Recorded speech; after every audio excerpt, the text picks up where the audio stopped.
Got me reminiscing back to when days were great. Got me wishing it was 1988. Got me reminiscing back to when times were great. Got me wishing it was 1988.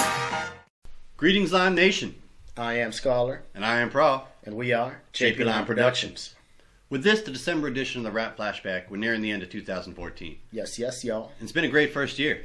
We really enjoyed bringing you your monthly dose of hip-hop history, shining a light on some of the art form's most defining moments and figures.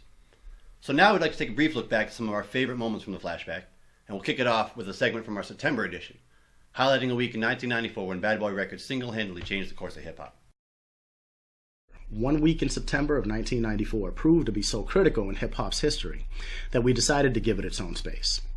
On September 13th, 1994, the late great Notorious B.I.G. released his classic debut, Ready to Die, featuring standout tracks Juicy, Big Papa, Warning, Things Done Change, Machine Gun Funk, Gimme the Loot, Suicidal Thoughts. Alright, I think you can see where I'm going with this. The whole album is dope. Ready to Die was important for a number of reasons. A gritty street album at its core that's at times laced with an R&B and rap fusion. It's powered by the raw emotion and technically flawless flow that only Biggie could deliver. It was huge in the streets and would eventually reach quadruple platinum status. Simply put, that mixture of underground and commercial success was the moment when the East Coast, which at the time was lagging behind the successful runs of West Coast standouts such as Dr. Dre and Snoop Dogg, started to bridge that gap.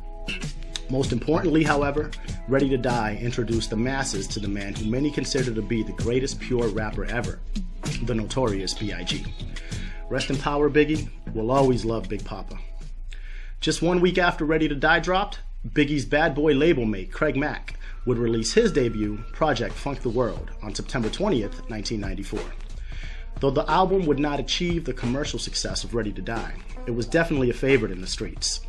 Powered by the smash street anthem Flavor in Your Ear, and when combined with the impact of Ready to Die, Project Funk the World helped cement Bad Boy Records and Sean Puffy Combs as dominant entities in the 90s. We'll only quickly mention the mid-90s turmoil between Death Row Records and Bad Boy because we all know how unfortunately that turned out. But the tragic ending notwithstanding, the impact of that battle would go on to heavily shape rap music and hip-hop culture for years to come, if not still today. What a huge week for Bad Boy Records, literally changing the course of hip-hop history in a 7-day span. The show Yo MTV Raps both began and ended in the month of August. So for our August edition, we profiled 5 of Scholar's favorite moments from the show's history, including the 1989 Grammy protest because the Rap Grammy wasn't presented on television that year, as well as the final episode freestyle session that featured Rakim, KRS-One, MC Serch, Dr. Dre, and Ned Lover themselves rhyming in memoriam for the show's final episode. Check it out. The 1989 Yo MTV Raps Grammy Boycott Party holds down the number 3 spot on my list. 1989 was the first year that the Grammys recognized hip-hop, with DJ Jazzy Jeff and the Fresh Prince taking home the first rap Grammy for their smash hit Parents Just Don't Understand. The reason for the boycott, however, was because the Grammys refused to air the Best Rap Performance Award. As such, many of the major players in rap at the time, from Salt and Pepper to Slick Rick to Flavor Flav to Kid and Play, and even Will Smith and Jazzy Jeff themselves, joined Fab Five Freddy in the boycott. Solidarity was in full effect, and these artists made a bold statement that Hip Hop Nation would stand together and fight the good fight until our genre was treated with the same respect as any other. Sure enough, the following year, the Grammys changed their tune and aired the Hip Hop Awards presentations. Good old-fashioned grassroots activism with a hip-hop twist. Gotta love it. The final episode freestyle session, to which we alluded earlier, is my second favorite Yo moment. Bidding the legendary show a fitting farewell, everyone from Redman to Method Man, MC Lyte, KRS-One, Rakim, and even Ed Lover grabbed the mic and spit. Rarely do you get a collection of talent like that in intimate, close-knit quarters. It was just fun to watch. Anyone who's ever freestyled, whether you bring your writtens with you or not, know it's not the easiest thing in the world to do. You don't have the luxury of rehearsing like you should for a show. Yes, I said should, because some of y'all MCs out there know damn well you wing it at your shows, and good grief, it's just awful. But I digress. You don't have the luxury of rehearsing or killing the take and starting over like you do in the booth. So to watch all these legends share the mic was just fantastic television. Just thinking about it makes me want to get in a cypher right now. With each edition, we like to send happy birthday wishes to the MCs, producers, and other hip-hop figures born in that month. So let's take a look back and once again wish them all a happy birthday. First and foremost, both Chuck D and Professor Griff of Public Enemy were born on August 1st, 1960. Prodigy of Mobb Deep fame and leader of the Saint Lunatics, Nelly, both on November 2nd. 1. Ivan De Jesus, a.k.a. Scholar from JP Line Productions, born on June 3rd, 1980. That's right, y'all. I just shouted myself out in the third person, but it's okay, because I was born on the 3rd.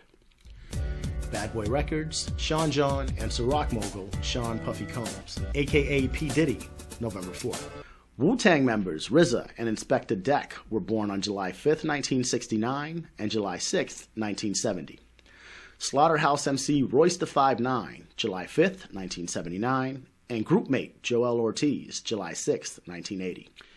Hip-hop's latest femme fatale, the gorgeous Australian with a southern flow, Iggy Azalea, June 7th, 1990. The best female MC of her generation, Nicki Minaj, December 8th. Old school legend Curtis Blow, August 9th. A Tribe Called Quest lead man Q-Tip and LaFace Records founder Babyface were both born on April 10th. An ATL MC who has hoes in different area codes, Ludacris, September 11th. The original big butt enthusiast, Sir Mix-a-Lot, August 12th. A man who's, in my opinion, the most underrated rapper ever, Keith Murray of Def Squad fame, as well as super producer Swiss Beats, September 13th. MC Ren and Ice Cube, born on June 14th and June 15th, 1969, respectively. The Sunshine State, Florida, September 17th. Wait, Florida? Isn't that supposed to be Flo Rida? It's dark and hell is hot. The dog himself, DMX, December 18th. Death Row Records founder Suge Knight on April 19th. The Teacher, a.k.a. The Blastmaster, a.k.a. KRS-One, August 20th. Super producer Pete Rock, who we mentioned earlier, June 21st, 1970. Parental advisory sticker pioneer Luther Campbell, December 22nd. So-So Def mogul Jermaine Dupri and Slaughterhouse MC Crooked Eye, September 23rd. Shock G and Humpty Hump of Digital Underground fame share a birthday, August 25th, 1963. Though legend has it, they've never actually celebrated together. See what I did there? We the best. Yes, we are. You know, JPL, man. Line it up. Oh, Prof. That was my segue for... You know what, just forget it. DJ Khaled, November 26th. One half of the supergroup Outkast, ATL's own Andre 3000, as well as the Lox's lead MC Jadakiss, were born 4 years to the day after Left Eye on May 27th, 1975. A man who's still riding dirty, Chameleonaire, November 28th. Compton's own The Game, November 29th. Shady Aftermath Beast, Bama's own Yellow Wolf, December 30th. And lastly, one of the kings of rock himself, Daryl McDaniels, better known as DMC, from the legendary Run DMC, was born on May 31st, 1964. As with any home studio shot rap history As with any home studio shot rap history As with any home studio As with any home studio shot rap history show, things don't always roll the way they're supposed to here. You know, shit. Now, this may come as a surprise to some of you out there on the interwebs, but too early, man. I don't always one take it. At least let me get through that. So this may come as a shock to everybody out there on the internet, but I don't always one take it. Every once in a while, these assholes that I work with try to trip me up on purpose, you son of a bitch. You serious? Let's take a look back at some Rap Flashback bloopers. Alright, rolling on video. Also, rolling on audio. Rap Flashback, October edition, birthday segment, take one. And as always, Will. Just a couple, like, you know. I just need to get a little better rhythm. A man who's, in my opinion, the most underrated rapper ever, Keith Murray of Def Squad. Rarely do you get a collection of talent like that in intimate, close-knit quarters. It was just fun to watch. Anyone who's ever freestyled, whether you know what it is? Okay, all right. So I know what it is. You see the little back button on the bottom left? Yeah. Yeah. I like how I can make fun of you for being Mexican and white at the same time. Yeah. No, I get it a lot. Nobody I get it a lot. Nobody thinks I'm Puerto Rican. I'm white, I'm Mexican, I'm Central American. If people just hear me, they think I'm black sometimes. It's ridiculous. You rolling? Kind of sad, actually. Audio got it. You got audio. All right. Oh yeah, that's the stuff right there. Sexy. Do that. Roll. It's okay, girl. I should say, don't fuck this rap shit. You think so? No. He's like, I got you on tape. You better stick to rap. Kumbaya. Kumbaya.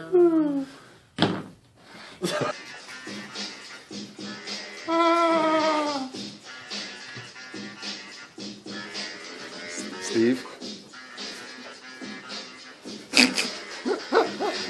Did we flip that bird already?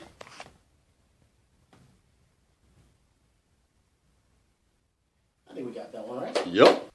From time to time on the Rap Flashback, my bandmate, Professor, who's also the guy that produces these segments, makes his way onto the screen. Let's take a look back at some of the more hilarious moments where Professor made his way onto the screen.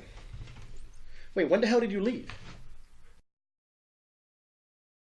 Another notable 80s album released in June is Big Daddy Kane's debut, Long Live the Kane, which dropped on June 21st, 1988, and features one of the dopest tracks of the 80s, Ain't No Half Steppin'. This track is so funky, my bandmate Professor would quote it on our Ode to the 80s track entitled 88, fiercely proclaiming that Ain't no half stepping. Big Daddy Kane said it wasn't allowed. Thank you, Prof. That was fierce. And oh yeah, how can we possibly get through a segment about Yo MTV Raps without mentioning the Ed Lover dance? Prof, what are you doing, Prof? The Ed Lover dance, homie. No, it looks more like the Humpty dance meets the Shmoney dance. Ed Lover must be turning over in his grave right now. Ed Lover's dead? No, he's not dead. It's just a figure of speech. You know, he's still alive, but he's turning over in his grave. It's just for emphasis. Thank God he's okay. Come on, son. The standout track on this album is Biz's most well-known, Just a Friend.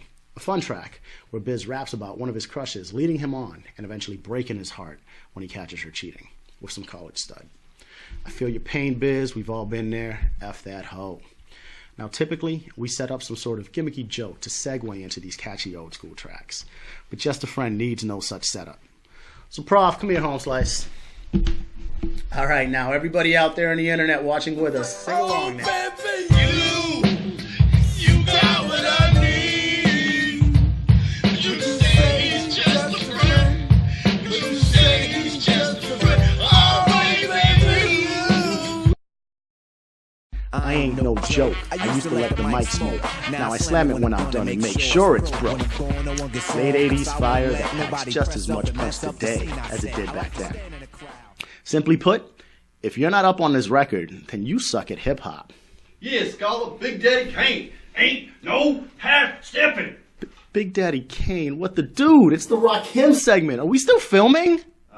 Yes, we are. Oh, good grief. No, Prof, you're my bandmate. You can't suck at hip-hop. I wouldn't say I suck at hip-hop. I mean, we were in the studio the other day. You were really digging my verse when we were... No, come on. Cut the film. We try to keep the flashbacks colorful and in context, including Scholar's wardrobe and costume selections. I've worn everything from the Biggie crown to the Tupac bandana to Left Eye's condom glasses to that goddamn ridiculously stupid pilgrim hat you made me wear for the Thanksgiving episode. I'm really glad you liked it so much. It was terrible, man. I felt great. In any event, let's take a look back at some of our wardrobe selections. With Halloween behind us and the weather getting chillier and chillier, November, and Thanksgiving Day in particular, officially kicks off the holiday season. With that in mind, I'd like to take a moment to thank Professor for making me wear this funky pilgrim hat. Thank you, Prof. You're welcome, bud. I'm glad you really like it. Right, yeah, let's go with that. Left Eye was the lyrical edge to what's, in my opinion, the greatest female group of all time in TLC.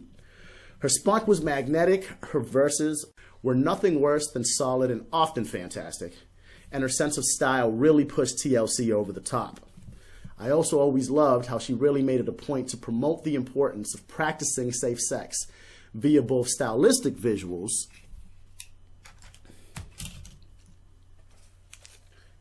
and in her lyrics, most notably her phenomenal verse on TLC's biggest hit, Waterfalls. And fittingly, that brings us to birthdays, the most notable of which is May 21st, 1972, the birth date of the late, great Christopher Wallace, a.k.a. the Notorious B.I.G., a.k.a. Biggie Smalls, or just Biggie. Matter of fact, let's just call him the King of New York. Simply put, Biggie's musical legacy, despite only releasing 2 major label albums before his untimely passing in March of 1997, is matched by very few and does indeed transcend the genre of hip-hop. The most notable hip-hop June birthday is that of the iconic Tupac Shakur. As he rapped on the song Crazy off the posthumous Machiavelli album, June 1671, the day mama pushed me out of womb, told me play it, get paid. The key segment on every Rap Flashback is the album release segment. Basically what Prof and I do is research what albums came out on that particular month over the course of hip-hop history and highlight our favorite ones. Typically we focus on 80s and 90s albums, but some of the more recent ones have made the cut as well. So with that in mind, let's take a look back at some of our choice moments from this segment. April 26 marks the 20th anniversary of Outkast's classic debut album, Southern Playalistic Cadillac Music. Nas would go on to drop the super classic Illmatic on April 19th, 1994. May 16th, 1990 marked the release of Ice Cube's first solo album, a landmark hip-hop social commentary known as America's Most Wanted. A personal favorite of mine, Boogie Down Productions' second album, By All Means Necessary, which took its name from the famous Malcolm X declaration of By Any Means Necessary on May 31st, 1988. The Jigga Man, Jay-Z, released his classic debut record, Reasonable Doubt, on June 25th, 1996. Heavy D and the Boys released their second album, Big Time, on June 12th, 1989. July 25th, 1989, marks the second album release from the Beastie Boys, Paul's Boutique.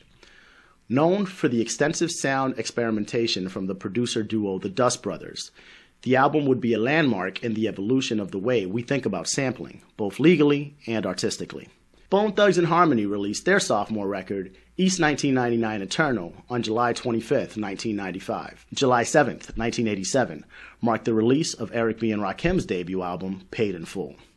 Smooth, funky, and melodic, Paid in Full is a true staple of the golden age of hip-hop.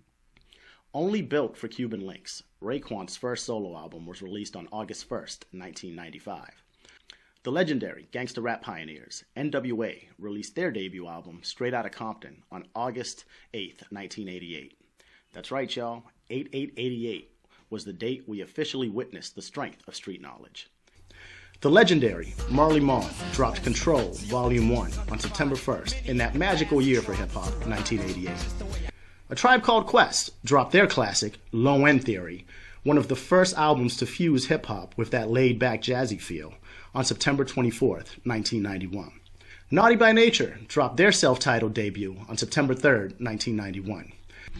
Wu-Tang's Ghostface Killah released his solo debut, Iron Man, on October 29th, 1996. Common, known at the time as Common Sense, dropped his debut album, Can I Borrow a Dollar, on October 6, 1992. One of Professor's favorite MCs, Mos Def, now known as Yasin Bey, released Black on Both Sides on October 12, 1999. A 17-year-old LL Cool J released his first album, Radio, on November 18, 1985. Method Man and GZA released solo albums, Tikal and Liquid Swords, on November 15, 1994, and November 7, 1995, respectively. Snoop Doggy Dogg released his classic debut record, Doggy Style, on November 23, 1993. His follow-up, The Dogfather, on November 12, 1996. His sixth, Paid the Cost to Be the Boss, on November 26, 2002. And his 7th and 8th releases, Rhythm and Gangsta, on November 16, 2004, and Blue Carpet Treatment on November 21, 2006. Instead of Snoop lying, can we just call this cat Mr. November? December 8th, 1986 was the day Salt-N-Pepa's debut album, Hot, Cool, and Vicious, was released. Redman's third studio album, Muddy Waters, was released December 10th, 1996, featuring production by fellow Def Squatter and EPMD legend Eric Sermon, as well as Rottweiler and Redman himself, and powered by Redman's trademark rugged flow and witty rhymes. The album peaked at number 12 on the Billboard 200, number 1 on the R&B and hip-hop charts. Standout tracks include my favorite, Whatever Man, Pick It Up, and the third installment in Redman's Superman Lover series, where he pretty much raps about all these crazy, exaggerated sex situations he gets into. Pun intended. Anyways, I've always thought that as much as people respect Redman, he never really gets his full props for being such a fantastic lyricist. In the pure lyricist debate, people always mention Nas, Big Pun, Rakim, even Cannabis, and of course Eminem, among others. But for some reason, Redman is slept on all too often, which is a shame because he's a real wordsmith. He's very witty, very versatile, has a great, powerful rap voice, and often says things that make your jaw drop. He's nasty, let's face it. Can we please give Redman his props for the holidays?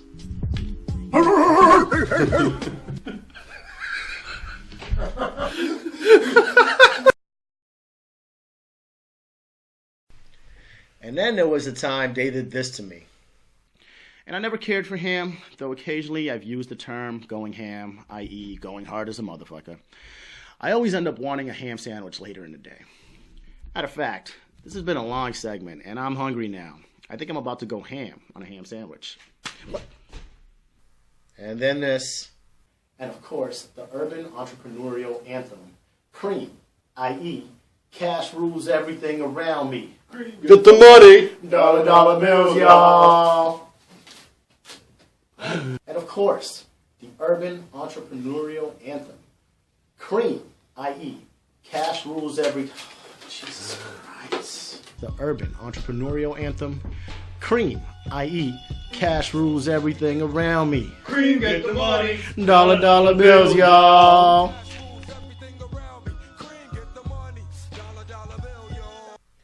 And this. My favorite track on America's Most Wanted at the time was A Gangster's Fairy Tale. Less a political piece in nature and more a play on fairy tale characters with an urban twist. Lyrics about Cinderella and Snow White fighting over the seven dwarfs absolutely cracked me up then and still does today. I'm sure a bunch of other kids at the time who probably shouldn't have been listening felt the same way. But hey, I think most of us turned out okay, right? The f*** was that? Yo, don't make me have to bust a cap on you mark-ass busters.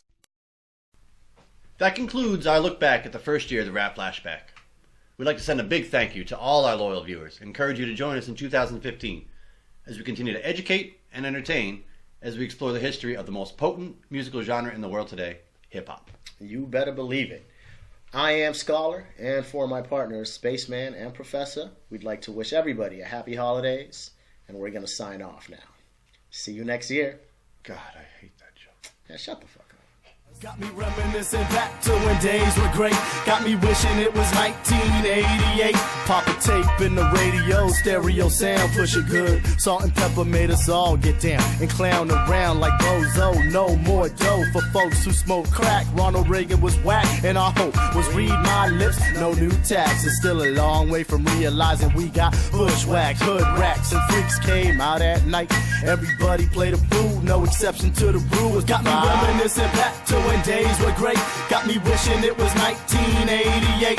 Got me reminiscing back to when times were great. Got me wishing it was 1988.